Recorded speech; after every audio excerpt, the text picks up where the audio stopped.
तो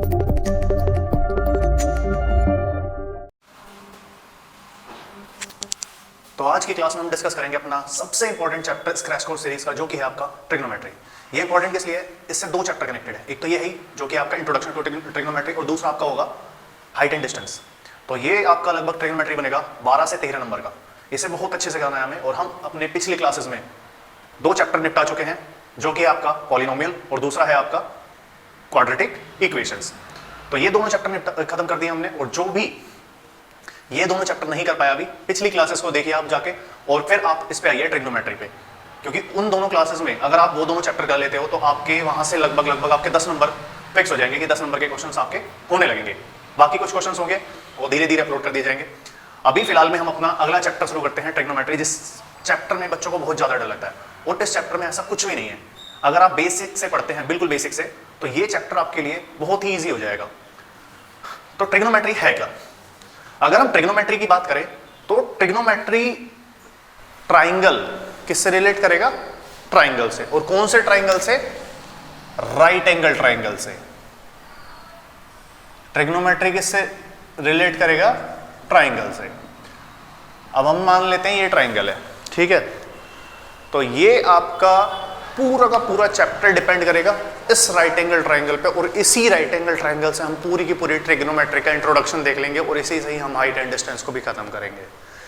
तो ये चैप्टर हम इस चैप्टर के बाद, ये चैप्टर 8 है, और इस चैप्टर के बाद हम कौन सा चैप्टर करेंगे? चैप्टर 9 हाइट एंड डिस्टेंस, और फिर हम खत्म करेंगे सरफेस एरिया। तो इस तरीके से हम अपनी सीरीज को आगे बढ़ाएंगे। अब फिलहाल के लिए क्या करते हैं, हम ट्रिग्नोमेट्री की शुरुआत करने जा रहे हैं। इस क्रैश कोर्स की सीरीज में हमने ये अपना तीसरा चैप्टर स्टार्ट किया है, जो कि है आपका ट्रिग्नोमेट्री, और मैं पंकज चौहान आप सभी का स्वागत करता हूं अपने यूट्यूब चैनल मैथ्स लोकस में। चलिए देखते हैं हम ये कैसे इसे करेंगे इस ट्राइंगल से। तो देखो, बिल्कुल स्टार्टिंग से स्टार्ट करेंगे। हम मान लेते हैं इस एंगल को कोई भी वेरिएबल एंगल थीटा। थीटा क्या है? कोई भी वेरिएबल एंगल है, वेरिएबल एंगल। और जो थीटा होगा, थीटा जो होगा वो एक्यूट एंगल होगा। कैसा होगा? एक्यूट एंगल, ठीक है। अब बस ध्यान रखिए, ये ट्राइंगल और एक Pythagoras theorem. Right angle triangle में कौन सी थ्योरम लगती है? Pythagoras theorem. तो ये थ्योरम क्या कहती है भाई? ये थ्योरम ये कहती है कि हाइपोटेनियस का स्क्वायर बराबर होगा परपेंडिकुलर के स्क्वायर प्लस बेस के स्क्वायर के। क्लियर है? तो अब यहां पे जानिए, जो वेरिएबल एंगल है थीटा, इसके सामने जो होगा ये क्या होगा? परपेंडिकुलर। जो वेरिएबल एंगल थीटा है इसके सामने क्या होगा? परपेंडिकुलर। जो एंगल है जहां से बन रहा है, यानी कि ये वाली साइड, तो ये आपका क्या हो जाएगा? बेस। जो एडजेसेंट वाली साइड है उसे क्या बोलते हैं हम? बेस। 90 के सामने, ये 90 के सामने हमेशा फिक्स रहेगा, ये क्या है? हाइपोटेन्यूस। तो हाइपोटेन्यूस का स्क्वायर बराबर है परपेंडिकुलर स्क्वायर प्लस बेस के स्क्वायर के। अब यहां पे पहले बिल्कुल स्टार्टिंग से शुरुआत करते हैं कि ये ट्रिग्नोमेट्री हम पढ़ क्यों रहे हैं। तो अभी तक हमने क्या जान लिया था? आपने इस क्लास में देखा होगा कोऑर्डिनेट ज्योमेट्री। अगर आपको कोऑर्डिनेट्स गिवन है, आप साइड का क्या निकालेंगे, या आप दो कोऑर्डिनेट के बीच का क्या निकालेंगे? डिस्टेंस निकाल लेंगे। या फिर अब आपने सिमिलैरिटी पढ़ा होगा, तो सिमिलैरिटी में क्या होता है भाई? वहां पे हम ट्राइंगल्स को क्या कर रहे थे? सिमिलर। या फिर हम एंगल्स के हिसाब से क्या कर लेते थे? ट्राइंगल्स को डिवाइड कर लिया करते थे कि अगर सारे एंगल्स बराबर है वो क्या है? Equilateral triangle. एक एंगल 90 डिग्री है तो वो कैसा हो गया? Right angle triangle. ऐसे बहुत सारी चीजें आप पढ़ के आ रहे हो। अब यहाँ पे एक बहुत ही, ये मान लीजिए ये बिल्कुल ही चेंज कर देगा। हम एक रिलेशन निकालेंगे एंगल और साइड्स के बीच में। वो रिलेशन ही क्या कहलाता है? ट्रिग्नोमेट्री में आ जाता है। और ट्रिग्नोमेट्री के कितने फंक्शन होते हैं? 6। तो पहला फंक्शन क्या है ट्रिग्नोमेट्री का? यहां पे लिखते हैं हम, अगर मैं परपेंडिकुलर और हाइपोटेनियस का रेशियो लेता हूं, अगर मैं P और H का रेशियो लूंगा तो ये किसके बराबर होगा? साइन थीटा के। अगर मैं P और H का रेशियो लूंगा, ये क्या है? Sine theta. इसीलिए बोला जाता है कि ट्रिग्नोमेट्रिक रेशियोज फाइंड करिए कि परपेंडिकुलर और हाइपोटेनियस का रेशियो क्या कहलाएगा? Sine theta. बेस और हाइपोटेनियस का रेशियो क्या कहलाएगा? Cos theta. ऐसे ही परपेंडिकुलर और बेस का रेशियो क्या कहलाएगा? tan theta. तो ऐसे हमारे 6 ट्रिग्नोमेट्रिक फंक्शन बनते हैं। क्योंकि हम क्या कैसे असेंबल कर लेंगे इन्हें? देखिए हमने पहले p और h का रेशियो ले लिया sin थीटा, अब हमने क्या कर लिया b और h का रेशियो ले लिया cos थीटा हो गया, p और b का रेशियो ले लिया tan थीटा हो गया। अब क्या करें? 3 फंक्शन और बन सकते हैं। वो कैसे बन सकते हैं? अगर मैं क्या कर दूं, इनका रेसिप्रोकल कर दूं। किनका? मैं इसे इस बार प्रायोरिटी दे देता हूं। अगर मैं हाइपोटेनियस और परपेंडिकुलर का रेशियो लेता हूं, हाइपोटेनियस ऊपर परपेंडिकुलर नीचे, तो ये क्या होगा? Cosec theta. हाइपोटेनियस और बेस का रेशियो लेता हूं तब क्या बनेगा? ये सेक थीटा बनेगा। और अगर मैं बेस और परपेंडिकुलर का रेशियो लेता हूं, ये क्या बनेगा? कॉट थीटा बनेगा। ये आपके होंगे 6 ट्रिग्नोमेट्रिक फंक्शन। साइन थीटा है p upon h, cos theta है b upon h, tan theta है p upon b, cosec theta है h upon p, sec theta है h अपॉन b और कॉट थीटा क्या है? b अपॉन p है। तो यहां पर हम क्या कर रहे हैं? यहां पे हमने देखा कि जो साइड्स हैं हमने क्या करा है? उनका रेशियो ले लिया किसी भी तरीके से। 3 साइड है, परपेंडिकुलर है, बेस है और हाइपोटेनियस है। हमने इन्हें क्या कर लिया है? रेशियोज ले लिया इनका। अब रेशियोज ले लिया है, उसके हिसाब से हमने क्या बना दिया इन्हें? Sine theta, cos theta, tan theta. बस आपको ये ध्यान रखना है, साइन थीटा होता है p upon h, cos theta होता है b upon h, tan theta होता है p upon b, cosec theta होता है h upon p, sec theta होता है h अपॉन b और कॉट थीटा क्या होता है? b upon p। अगर आपको ये चीजें याद ना हो तो उसके लिए एक ट्रिक है। उसके लिए क्या ट्रिक है? उसके लिए ट्रिक है आपकी पंडित बद्री प्रसाद हर हर बोले, या फिर पाकिस्तान भूखा प्यासा हिंदुस्तान हरा भरा, या बिल्कुल आसान सा आप एक चीज लर्न कर सकते हैं, पापा बियर पियोगे? हाँ हाँ बेटा। थोड़ी सी मॉडर्न फैमिली हो गई, पापा से क्वेश्चन कर रही है, तो आपको क्या करना है? p upon H, p upon H क्या देगा? Sine theta. फिर b अपॉन एच आएगा, वो क्या दे देगा हमें? Cos theta. फिर p अपॉन b आएगा, वो क्या दे देगा हमें? Tan theta. अब इन्हें क्या कर लो? उल्टा कर लो, इन्हें ऐसे लिख लो h h b p b p। तो ये हमें क्या दे देगा? Cosec theta. अगला हमें दे देगा सेक थीटा और उससे अपॉन p का कॉट। क्लियर है? अब अगर हम ध्यान से देखें कि हमने यहां पे क्या कर दिया? उल्टा कर दिया, तो हमें ये 3 फंक्शन मिल गए हैं। और ये 3 फंक्शन होते हैं रेसिप्रोकल फंक्शन। ये 3 फंक्शन क्या होंगे? Reciprocal function. ठीक है, अब क्या करते हैं? हम इन्हें उस तरीके से लिख लेते हैं। साइन थीटा का उल्टा क्या होता है? 1 अपॉन कोसेक थीटा। ठीक है, और कॉस थीटा का उल्टा क्या होगा? 1 upon sec theta. Tan theta का उल्टा क्या होगा? 1 अपॉन कॉट थीटा। चाहे तो यहां पे देख लीजिए, अगर मैं h अपॉन p कर दूं तो हमें कोसेक मिल जाएगा ना, यानी कि साइन थीटा किसका उल्टा है? 1 अपॉन कोसेक का, जिसे हम ऐसे भी लिख सकते हैं, कोसेक थीटा को 1 upon sine theta, sec theta को 1 upon cos theta, cot theta को 1 अपॉन टेन थीटा। क्लियर है? और फिर इन्हें ऐसे तुम यहां पे पहुंचा के कि इन दोनों का प्रोडक्ट 1 के बराबर होगा, ऐसे इसे यहां पे पहुंचा दो, ये भी 1 प्रोडक्ट 1 के बराबर होगा, ये भी 1 के बराबर होगा। अब एक चीज और निकाल के देखते हैं। अब ध्यान से देखिए जरा, अगर मैं साइन थीटा और कॉस थीटा को डिवाइड करता हूं, जो कि किसके बराबर है? p अपॉन एच और b अपॉन एच के। h से h गया, p अपॉन b आ गया, और इसे हमने p अपॉन b को क्या लिखते हैं? Tan theta. मतलब ratio of sine theta and cos theta क्या देगा हमें? Tan theta. तो एक हमने और फॉर्मूला बना लिया, टेन थीटा किसके बराबर है? आपको फॉर्मूले याद करने की जरूरत नहीं पड़ेगी, हम यहीं पे ही सारे फॉर्मूले देख लेंगे। टेन थीटा बराबर है साइन थीटा और कॉस थीटा के। इसी इंट्रोडक्शन वाली क्लास में हम सारे फॉर्मूले देख लेंगे बहुत आसानी से। जो आप फॉर्मूले से डरते रहते हो, ट्रिग्नोमेट्री की वैल्यू, ये क्या नाम है, हमें स्क्वायर वाली आइडेंटिटी याद नहीं होती, ये सारी चीजें हम इसी एक इंट्रोडक्शन वाली क्लास में खत्म कर देंगे। देखना एक बार, यहाँ पे अभी तक तो हमें बस एक ही ट्रिक याद करनी पड़ी है। कौन सी ट्रिक है वो? पंडित बद्री प्रसाद हर हर बोले। फिर इसके हिसाब से हमने रेशियो ले लिए, sine cos tan, cosec sec cot, और ये तीनों हमें दिखे कि ये रेसिप्रोकल फंक्शन है, उसके हिसाब से हमने क्या लिख लिया? इन्हें लिख लिया है। और फिर हमने देखा साइन और कॉस को अगर डिवाइड करके देखते हैं, हमने यहाँ पे देखा अगर मैं इसे डिवाइड करके देखूं तो मुझे पी और बी मिल रहा है, और पी और बी का रेशियो क्या देता है, tan थीटा, वो मिल गया हमें पहला। और फिर मैंने इसको उल्टा कर दिया तो वो हमें cot थीटा दे रहा है। क्लियर है? ये आपकी अगली एक्सरसाइज की चीजों पे जो कि है आपकी 8.2। 8.3 आपकी कॉम्प्लीमेंट्री एंगल्स वाली एक्सरसाइज कट गई है, और 8.4 में आपके 3 ही फॉर्मूले हैं मात्र, तो उन्हें भी हम लर्न नहीं करेंगे, उन्हें सीखेंगे कि कैसे बना सकते हैं। अब 8.2 में क्या है, आपकी ट्रिग्नोमेट्रिक टेबल है पूरी की पूरी, उसे भी हम लर्न नहीं करेंगे, उसे भी हम बनाएंगे। क्योंकि आप कितने फॉर्मूले लर्न कर सकते हो, सीधी सी बात, बहुत सारे फॉर्मूले। तो आप क्या करिए, हर क्वेश्चन में इन्हें अप्लाई करने की कोशिश करना, प्रैक्टिस में आ जाएंगे वो। तो फिलहाल हम ट्रिग्नोमेट्रिक टेबल बनाते हैं। इसकी क्या है, ट्रिग्नोमेट्री की टेबल। कितने फंक्शन होते हैं, कितने फंक्शन है भाई, कितने फंक्शन होंगे, sine theta, cos theta, tan theta, जैसा वो सीक्वेंस था वैसे ही लिख रहे हैं। फिर है कोसेक थीटा, फिर सेक थीटा, फिर कॉट थीटा। और आपको वैल्यू कितनी पता होनी चाहिए, 0 डिग्री की, ये हम ए मान लेते हैं, थीटा मान लो, चलो थीटा ले रहे हैं। तो ये 30 डिग्री, 45 डिग्री, 60 डिग्री और 90 डिग्री।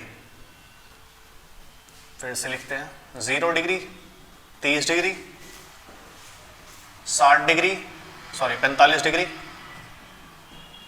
60 डिग्री और 90 डिग्री। इन 5 चीजों की आपको वैल्यू पता होनी चाहिए। देखो कैसे बनेंगे। अब इसकी ट्रिक क्या है, ट्रिक है यहां पे रफली लिख लेते हैं भाई, है ना, ये थोड़ा सा ऐसे लिख लेते हैं, अच्छा सा इसे भी बना लेते हैं, 1 2 3 4 5। अब क्या करा हमने, देखो साइन की वैल्यू कैसे लिखोगे, यहां पे लिखो 0 से स्टार्ट करो, 0 1 2 3 4। फिर सबसे बड़ी वैल्यू से क्या कर लिया हमने, डिवाइड कर लिया। अब इसके बाद क्या करा है, ये यहां पे नहीं लिखते,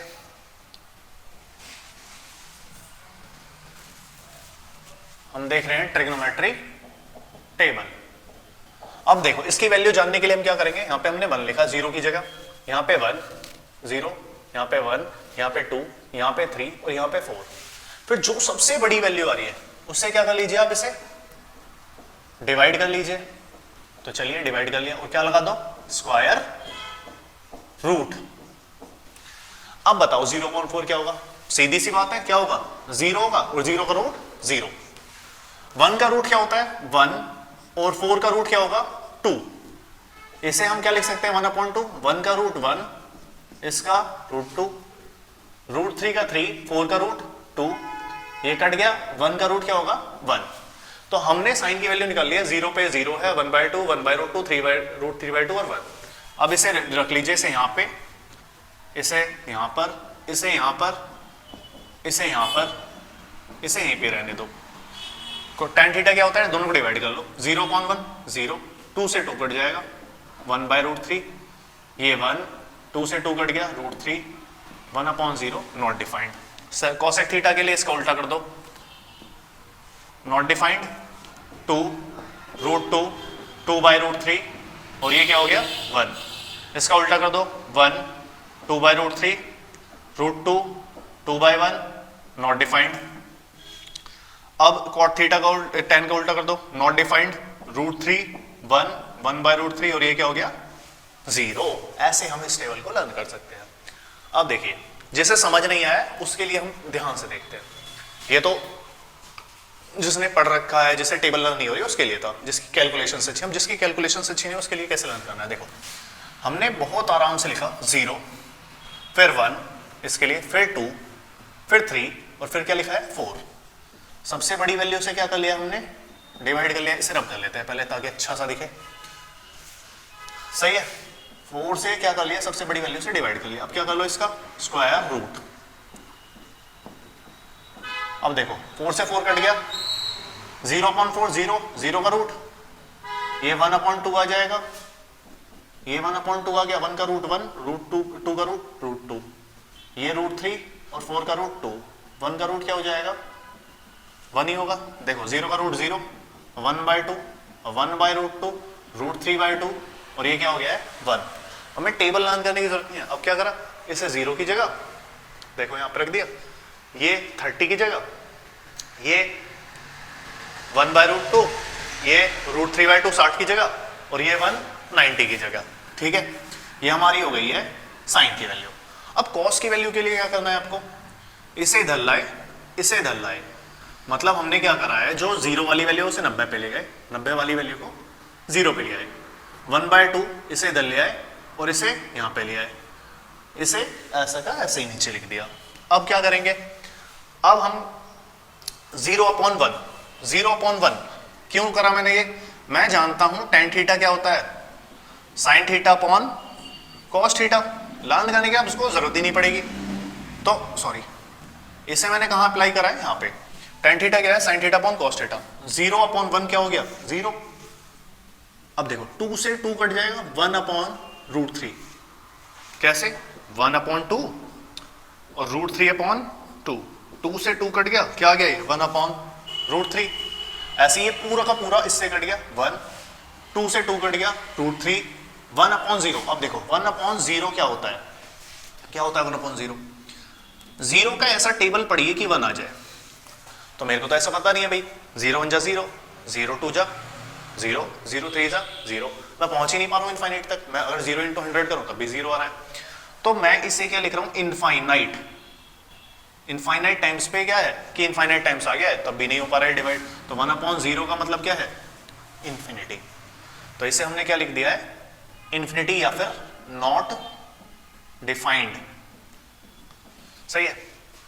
अब यहां पे देखिए, अब अगर मैं ध्यान से देखूं, इसका उल्टा करना है हमें, किसका, साइन का। अगर मैं साइन का उल्टा करूं, साइन का उल्टा करूं तो 1/0 यानी कि नॉट डिफाइंड, ये 2/1, ये √2, ये 2/√3 और ये क्या हो गया 1। अब मैं किसका उल्टा करूंगा, 1 का उल्टा 1 होता है, इसका 2√3, इसका √2, इसका 2 और इसका नॉट डिफाइंड इंफिनिटी। अब कॉट के लिए क्या करा, 0/1 नॉट डिफाइंड होता है, ये √3, ये 1, ये 1/√3 और ये क्या हो गया नॉट डिफाइंड का उल्टा, नॉट डिफाइंड का भैया उल्टा कर लो लोग, 0/1 यानी कि क्या हो जाएगा 0। ठीक है, ऐसे ये ट्रिग्नोमेट्रिक टेबल है, सिर्फ आपको वैल्यू पुट करनी है, आपके आंसर आ जाएंगे अगली एक्सरसाइज के, जो एक्सरसाइज 2 है। अब देखो स्क्वायर वाली आइडेंटिटी, अब स्क्वायर वाली आइडेंटिटी के लिए पहले आपको आइडेंटिटी याद होनी चाहिए नॉर्मल वाली, खासकर एक आइडेंटिटी ज्यादा लगेगी, a² - b² = a + b और a - b। ठीक है, अब हमें 3 आइडेंटिटी है, आपने 3 आइडेंटिटी कर रखी होगी, लेकिन वो इतनी तरीके से लग जाती है, हम उन्हें पूरा एक्सपेंड करके देखेंगे इस वाली एक्सरसाइज में। ये 8.4 के लिए चीजें, तो इसमें सबसे ज्यादा दिक्कत आ रही होगी। आप पहले दूसरी एक्सरसाइज तो कर भी नहीं रहे होगे, 8.4 कर रहे होगे सीधा। तो क्या करेंगे, पहला फर्स्ट फॉर्मूला, यहां पे हम फर्स्ट आइडेंटिटी लिख लेते हैं। तो देखो हम फर्स्ट फॉर्मूला कैसे बनाए, फर्स्ट आइडेंटिटी, आपको पता है perpendicular square plus base square बराबर है हाइपोटेनियस के स्क्वायर के। ठीक है, अब ईच टर्म को डिवाइड कर दो किससे, h² से, इससे ये कट गया, p/h क्या होता है sin थीटा, p/h क्या है परपेंडिकुलर अपॉन हाइपोटेनियस, याद कीजिए, पापा बियर पियोगे, हाँ बेटा।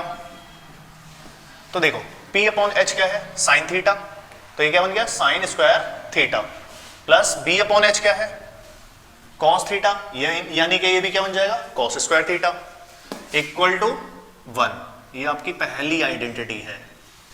ठीक है, ये कैसी है, कौन सी आपकी आइडेंटिटी, फर्स्ट। अब देखो इसे कैसे एक्सपेंड किया जा सकता है, मैं इसे कैसे लिख सकता हूं, sin² थीटा बराबर है 1 - cos² थीटा के, और 1 पे भी क्या लगा दूं, स्क्वायर लगा दूं, कोई दिक्कत, या अगली लाइन में लगाएंगे इसे।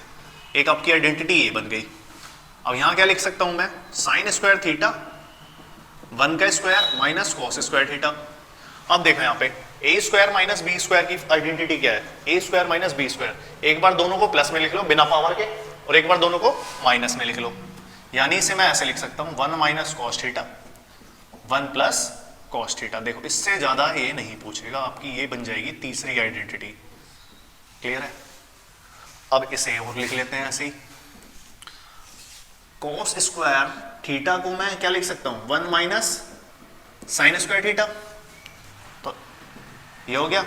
अब इसके बाद मैं इसे कैसे लिख सकता हूं, इसे भी 1 का square minus sine square theta लिख सकता हूं। फिर से a square minus b square की आइडेंटिटी, एक बार दोनों को प्लस में लिख लो और एक बार दोनों को माइनस में। तो पहले मैं माइनस लिख लेता हूं, यहां पे माइनस को प्रेफरेंस दी थी, तो 1 माइनस साइन थीटा, फर्क कोई नहीं पड़ेगा। तो ये हो गया आपका cos स्क्वायर थीटा की आइडेंटिटी। तो कितनी आइडेंटिटी बना लिया आपने, और हमने लर्न नहीं किया है कुछ भी। पहली आइडेंटिटी थी p square upon h square, b square upon h square equal to h square. देखो 3 फॉर्मूले बनने, एक बार हम इसे क्या कर ले, एच स्क्वायर से डिवाइड कर ले, एक बार ईच टर्म को किससे डिवाइड कर लेंगे, पी स्क्वायर से। अब बताइए तीसरा कौन सा टर्म होगा, बिल्कुल क्या होगा, बी स्क्वायर से। एक तो हमने बी स्क्वायर से कर लिया, एक एच स्क्वायर से और एक पी स्क्वायर से। 3 फॉर्मूले बन जाएंगे, आप देखना कैसी कितनी आसानी से बनेंगे। ये पहली आइडेंटिटी थी sine square theta plus cos square theta equal to 1, फिर हमने इसे इस तरीके से अरेंज कर लिया। और यहां पे लिख रहा हूं मैं सेकंड आइडेंटिटी। अब देखो यहां क्या हुआ, p square plus b square equal to h square. अब tan थीटा वाली बना लेते हैं, हमें पता है परपेंडिकुलर अपॉन बेस क्या होता है।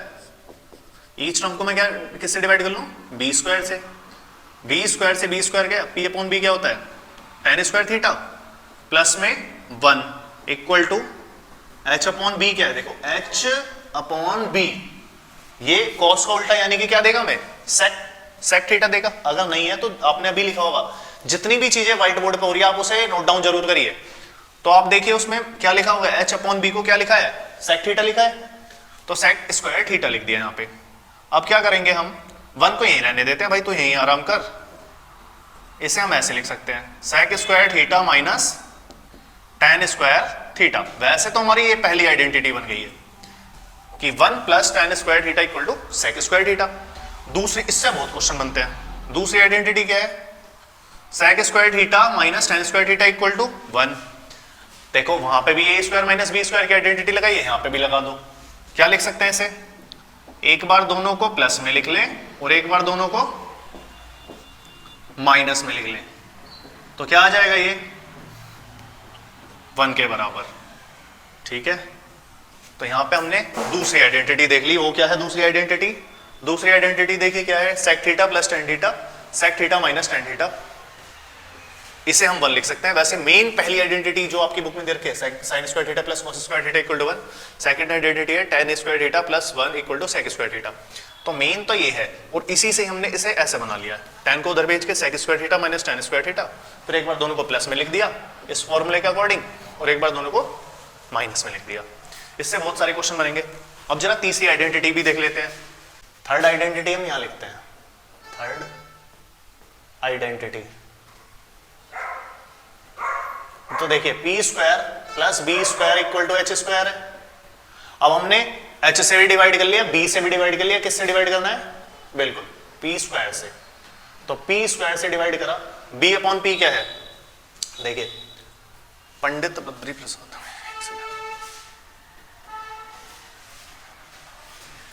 देखिए बी अपॉन, ये तो हो जाएगा 1 प्लस बी अपॉन पी क्या है, बी अपॉन पी है आपका b upon p cot theta. क्या है ये, कॉट स्क्वायर थीटा, बराबर ये किसके बराबर है, बिल्कुल कोसेक स्क्वायर थीटा के।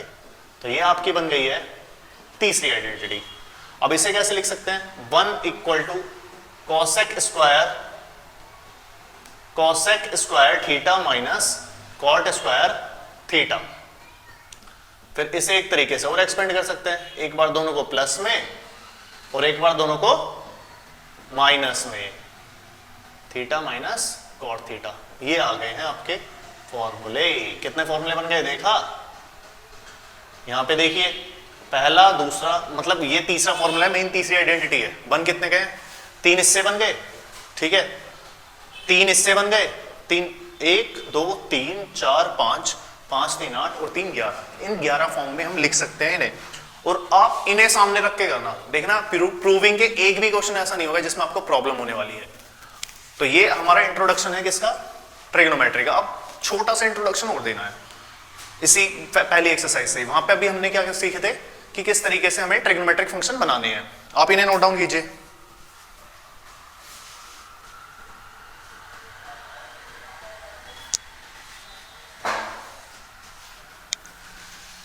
अब देखिए साइन थीटा क्या होता है, परपेंडिकुलर अपॉन हाइपोटेनियस होता है, ठीक है। साइन थीटा क्या है, परपेंडिकुलर अपॉन हाइपोटेनियस। अब हम जानते हैं hypotenuse always greater than P, hypotenuse हमेशा किससे बड़ी होगी, पी से बड़ी होगी। अगर एंगल थीटा क्या हो जाता है, अगर एंगल सोचो ये आपका राइट एंगल ट्राइंगल है, ठीक है, और ये थीटा है। अगर थीटा क्या हो जाए 1 के बराबर हो जाए, लगभग माइनस हो जाए, बिल्कुल ना के बराबर, थीटा जो है 1 डिग्री हो जाए, अगर थीटा 1 डिग्री हो जाता है तो ये लाइन क्या होगी, ये लाइन बिल्कुल ना के बराबर इस पे जाके गिर जाएगी। तो h की वैल्यू क्या होगी हमेशा, यहां पे लिख रहा हूं h is always greater than और इक्वल टू p। तो अगर हम इसे लेते हैं, h जो है हमेशा किससे बड़ा होगा, p से तो बड़ा ही होगा।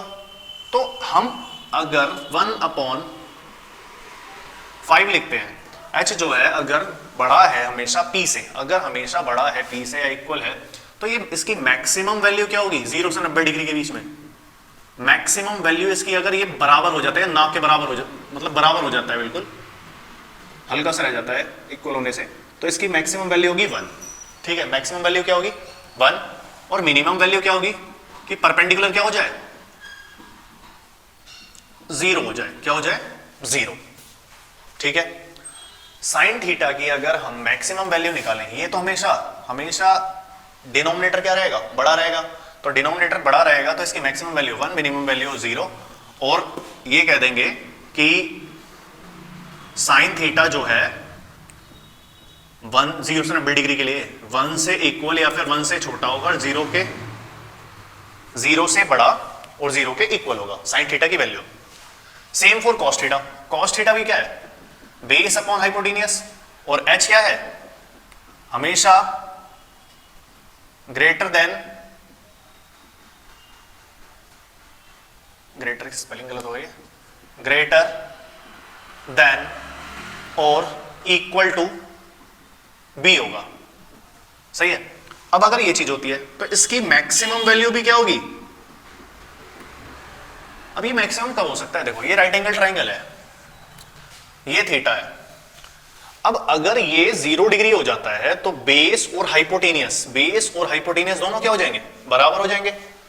अगर ये 0 डिग्री हो जाता है, if theta equal to 0 degree, तो अगर ये लाइन बिल्कुल कहां आके गिर जाएगी, इस पे आके गिर जाएगी, और बेस और हाइपोटेनियस क्या हो जाएंगे, इक्वल हो जाएंगे, और बेस और हाइपोटेनियस इक्वल होंगे तो cos थीटा कितना आ जाएगा 1, तो इसकी ये मैक्सिमम वैल्यू होगी 1।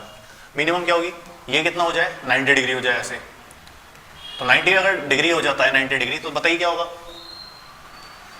बताइए 90 डिग्री क्या होगा, बेस खत्म हो जाएगा, तो मिनिमम वैल्यू इसकी क्या होगी, मिनिमम वैल्यू होगी इसकी 0। मतलब cos थीटा जो है ये भी 1 से छोटा इक्वल और 0 से बड़ा और उसके इक्वल। और आपने ट्रिग्नोमेट्रिक टेबल में देख रही है कि साइन थीटा की वैल्यू 0 से बढ़ती चली जाती है 1 तक, और इसकी 1 से कम होती चली जाती है 0 तक। अगर थीटा इंक्रीज कर रहा है, if theta is increasing, then cos theta क्या होगा, cos थीटा डिक्रीज होगा। और ऐसे ही साइन थीटा में, if theta is increasing,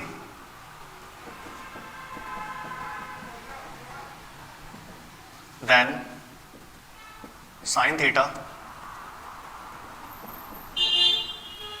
will also increase, sine theta क्या होगा, वो भी इंक्रीज होगा। अब आते हैं टेन थीटा पे। तो टेन थीटा होता है perpendicular upon base. Tan theta क्या है, परपेंडिकुलर अपॉन बेस। ये क्या होंगे, इसकी वैल्यू कुछ भी हो सकती है, इसकी वैल्यू कुछ भी हो सकती है, इसकी कोई रेंज नहीं है। इसकी वैल्यू क्या है, 0 से लेके इन्फिनिटी तक, 0 टू इन्फिनिटी। टेन थीटा क्या होगा, 0 टू इन्फिनिटी, कुछ भी हो सकती है इसकी वैल्यू। बेस भी 0 हो सकता है और परपेंडिकुलर भी जीरो हो सकता है। तो 0 टू इन्फिनिटी होगी tan थीटा। इनके रेसिप्रोकल फंक्शन देख लेते हैं। अगर मैं cosec थीटा की बात करूं, cosec थीटा देखो उल्टा कर दो इसका, ये अगर 1 से और 0 से क्या हो रहा है, बढ़ा रहा है, इसका क्या कर दीजिए, रेसिप्रोकल कर दीजिए, इनका क्या कर दीजिए, रेसिप्रोकल। तो यहां पे लिखेंगे हम cosec थीटा जो है बड़ा होगा, सॉरी यहां पे लिख लेते हैं ऐसे, cosec थीटा जो है 1 से तो बड़ा होगा और इन्फिनिटी से छोटा होगा। इसकी वैल्यू इन्फिनिटी पे देखी है आपने, 1 से बड़ा होगा और किससे छोटा होगा, इन्फिनिटी से। ऐसे इसे लिख लेते हैं, रेसिप्रोकल मार दीजिए इसका भी। यहां पे देखो ये sec थीटा हो जाएगा, ये तो sec थीटा हो गया। अब 1 का ये हो जाएगा इन्फिनिटी, तो सीधी सी बात है इन्फिनिटी से तो छोटा होना है, इन्फिनिटी से बड़ा कुछ नहीं है। और किससे बड़ी होगी ये, 1 से बड़ा होगा और इन्फिनिटी से छोटा होगा। sec थीटा cosec थीटा भी 1 से बड़ा होगा, इन्फिनिटी से छोटा होगा। तो हमने देखा sec थीटा और cosec थीटा दोनों 1 से बड़ी वैल्यू देंगे, और sin थीटा और cos थीटा इन्फिनिटी तो नहीं दे रहे हैं, लेकिन 0 और 1 के बीच में इनकी वैल्यू आएगी, 0 और 1 भी आ सकती है। इसका देखते हैं, tan थीटा का 0 टू इन्फिनिटी हो सकती है, और यहाँ पे अगर ऐसे लिखें tan थीटा जो है 0 टू इन्फिनिटी है, इन्फिनिटी को हम क्या लिखते हैं 1/0। तो cot थीटा क्या हो जाएगा 0 टू इसका रेसिप्रोकल 0 टू इन्फिनिटी, वो भी ठीक है। तो ये हमने देखा था इंट्रोडक्शन किसका, हमने देखा है इंट्रोडक्शन, एमसीक्यू आ जाते हैं इस टाइप पे। ये देखा है हमने इंट्रोडक्शन किसका, ट्रिग्नोमेट्री का। अब हम करेंगे अपनी एक्सरसाइज को शुरू, जो कि हम करेंगे नेक्स्ट क्लास में। आज के लिए हम इतना ही रखते हैं, और होगा नेक्स्ट क्लास में हम करेंगे इसकी एक्सरसाइज, और फिर उसके बाद करेंगे इसी का अगला चैप्टर हाइट एंड डिस्टेंस वाला। अगर आपको ये इंट्रोडक्शन की जो क्लास है पसंद आई हो, और जो पिछले चैप्टर्स मैंने कराए हैं क्रैश कोर्स की सीरीज में, पॉलिनोमियल्स और क्वाड्रेटिक इक्वेशन, तो लाइक कीजिए वीडियो को, सब्सक्राइब कीजिए